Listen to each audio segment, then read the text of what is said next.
Good morning. Rouser Radio out of Lewes in East Sussex. Oh, the town of Tom Paine, which means that it's very rebellious.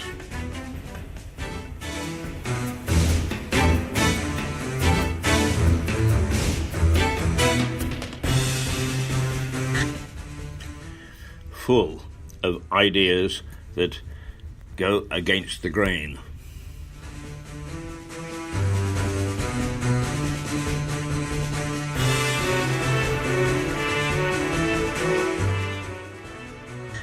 And why not?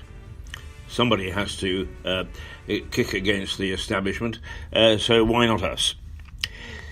Keith Hayes with Rouser Radio out of Lewes, East Sussex, broadcasting from Battle to Brighton, north to Tunbridge Wells and Gatwick, and to many other places in the world. www. Which means that we can go anywhere, and we do.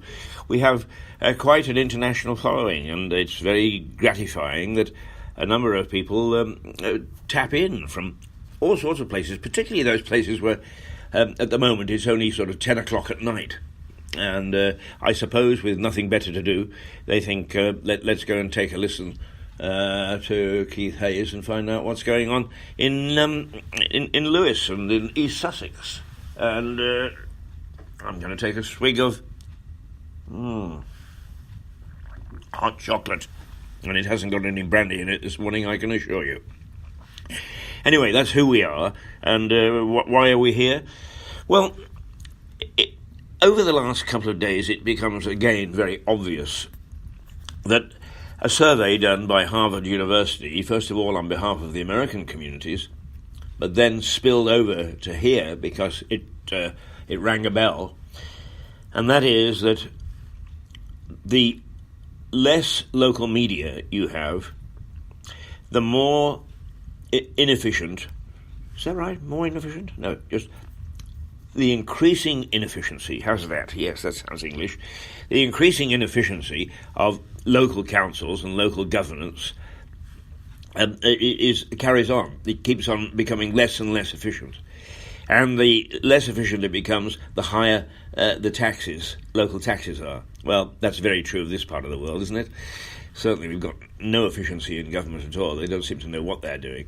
And then they go and try to raise, $500 million, 580 million or something of the sort. I think that's $500 million in somebody's terms anyway, to build a road, a two-lane highway from Lewes to Eastbourne. Whoopity-doo. Whoopity-doo-doo-doo. Just when government official policy not too long ago was that we should all try and travel by train. Well, why has that experiment failed? Simply because they've put the train companies under inefficient management. They're crazy. It's the big problem, for instance, is Southern. And I challenged a lady on Lewes Station one morning, and let me hasten to add, is that Lewes Station have a fantastic staff. So in other words, the front of house staff are terrific. I can't fault the people at Lewes Station. They're friendly, they're efficient, they're helpful. They run a very, very nice shop down there. It's clean, it's neat, and everything about it is first class. It's the people they work for. And isn't that true of councils? People in the front desk, delightful. What goes on behind closed doors is appalling. And that's true of the railway companies as well. And I said to a lady one morning, after they'd managed to cancel one train and send off another within a minute or 2 minutes of everybody getting across to the right platform and get on it and go via Brighton, I said, you're operationally led. What you do is you worry about the operations. You don't worry about what you now want to call a customer or a client or whatever. You don't worry about the passenger. That's what we are, passengers. Who cares what they're called? Out and out passengers, and you don't care about them. You'll do anything to make sure that your operations stay on time and your precious timetable is met, even stopping trains before their destination or not getting to their destination at all. I got on a train, it's happened several times now, Littlehampton and Eastbourne. Well, I'm convinced that the CEO of Southern Rail lives in Littlehampton, because whenever you get onto a train that goes to Littlehampton and Eastbourne, if there's any problem at all, it's the Eastbourne bit that gets cancelled, not the Littlehampton bit. And even though it would appear, I haven't actually checked very carefully, but I catch the train frequently at Victoria, it would appear that there are more trains going off to Littlehampton, which is a tiny little seaside town. More trains going to Littlehampton than anywhere else. So there's got to be some influence there somewhere. Anyway, the fact of the matter is, this cabal want to build a road, and it includes our local MP, according to the people at Lewis Eye. Now, let me tell you a little something about Lewis Eye, because I don't know much, and it's probably right and proper that I don't. But they are very, very, very good investigative journalists, and they come up with detail and bits and bobs that nobody else seems to be able to lay their hands on. And if you want to see things of real concern and see them analysed, and analysed in not only an accurate way, but also in a very detailed way, go to Lewis Eye. Just tap into it.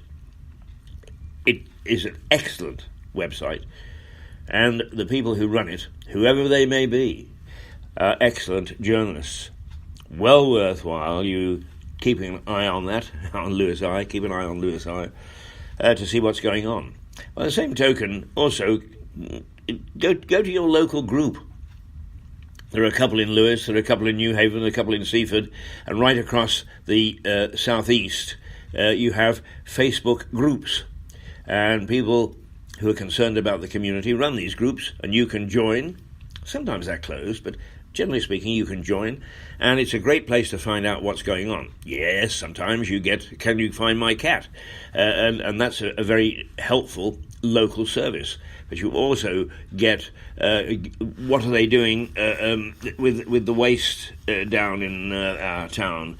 And why is it that there are workmen putting up a fence where no fence is needed, that sort of thing. So it's well worthwhile getting into Lewis Eye, but some of the other groups as well, because they really do a terrific job of letting the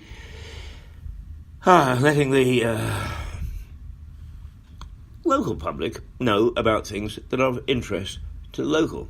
Now, let me hasten to add that our byword is we are a local, not parochial. So we may well talk about what's happening in New York, because it will have an impact, or it's a similar situation to one that we have here.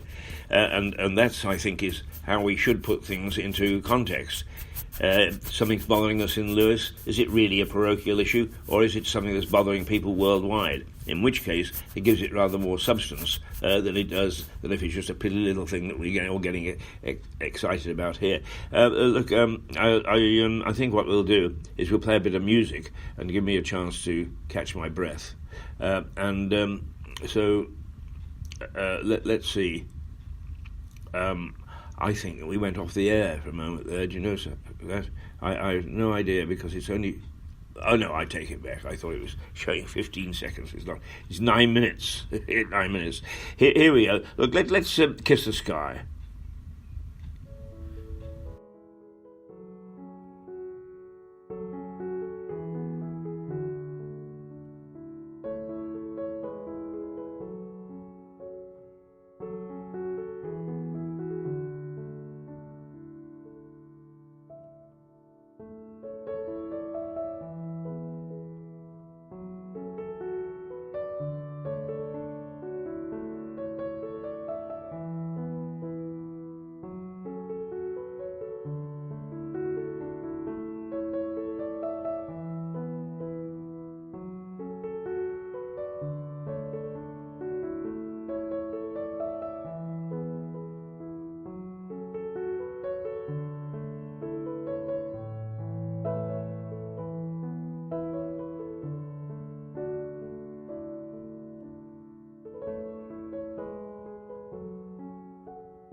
Well, it's sort of pretty and relieves the tension from me getting carried away too far by my rants.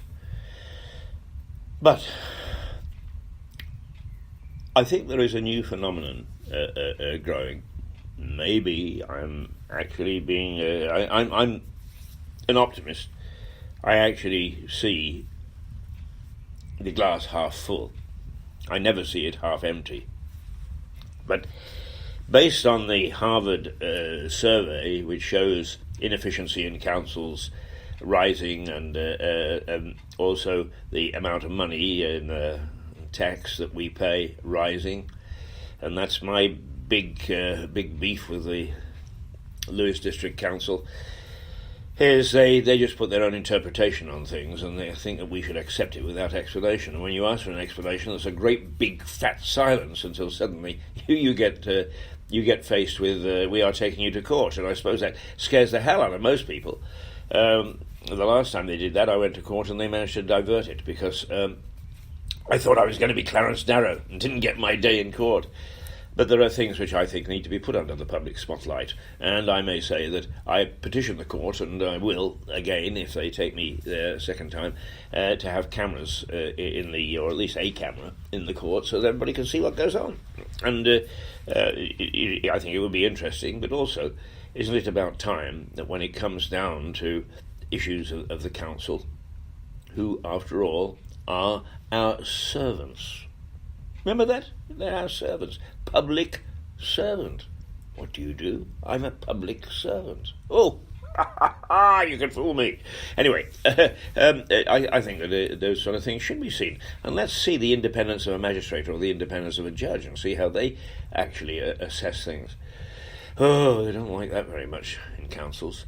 But anyway, I will outline to you. I won't say too much today, simply because let's see what happens in the next chapter. And then I'll keep you up to date with what's going on. And let's see whether we see any sort of semblance, first of all, of ability to communicate, which they have no ability to communicate at all. I mean, they don't have any press officer, or if they do, he manages to hide away from the press. They don't have anybody to develop public relations for them. What they've got is customer first, and that makes me howl with laughter every time I see it. They have no concept of what PR is all about. And why should I be able to speak authoritatively on that? Well, simply because one of the things that I do in London, and I do it internationally, is I run courses on various aspects of public relations. And I can assure you, and I've used Lewes District Council several times as an example of what not to do. So it's about time that they actually got some